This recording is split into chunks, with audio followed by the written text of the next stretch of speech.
taught how to think and not what to think. Those were the words of Margaret Mead, an anthropologist, speaker, and writer during the 1960s and 1970s. I had never heard an argument for creation until I went to Liberty University.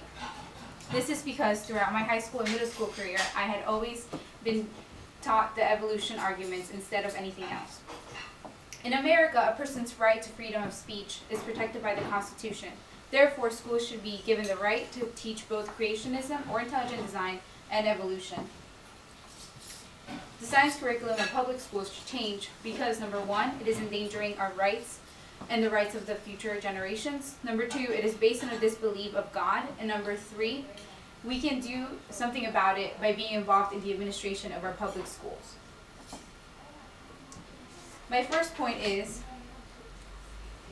that this is an important issue because it affects our rights and the freedom of the future generations to come. Freedom of speech is protected by the First Amendment, and it is reestablished in federal and state laws. Evolutionists get to exercise this right, so why shouldn't we get to exercise the same right? The school system is rising up a desensitized generation that is targeting Christianity, and this is a scary thought for our future generations.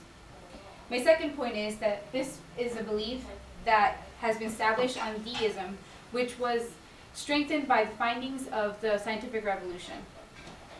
Deism began to slowly transform the necessity of reason to the sufficiency of reason. Therefore, it moved to naturalism. James W. Sire says, "Deism is the isthmus between two great continents, theism and naturalism." Naturalism is what is being taught in public schools today.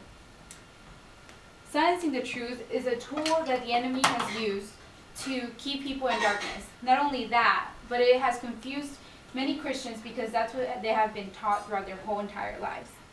For example, a couple of weeks ago, I had a conversation with someone who thought their beliefs were very steadfast on evolution and arguments based on that belief. But as we were talking about the days of creation, I responded with new arguments they had never heard, and they reevaluated what they believed. They didn't change their mind, but they did feel challenged by what I was telling them. This is important because our future generations will not have the freedom to choose if they keep hearing only about evolution. My third point is that silencing the truth is a tool used by the enemy because it keeps people in darkness and it keeps them confused. So how do we change this, and how do we take part in proclaiming justice in public schools? Where do we start? Well, we can become involved in the school board's elections and our federal elections, therefore looking at values and doing research on what the candidates believe in. We can motivate our church and friends to become involved in programs within the public schools, such as activities and educational encouraging activities and programs.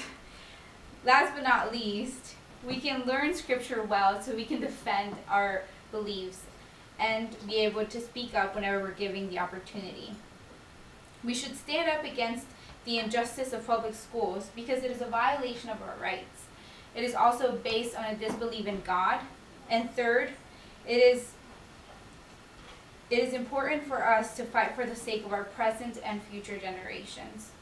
We need to be alert to the injustices of that American Christian students are facing today. They're not being allowed to speak up.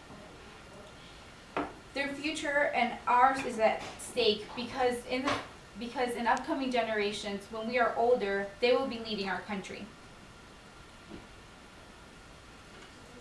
President John F. Kennedy said, "Liberty without learning is always in peril, and learning without liberty is always in vain."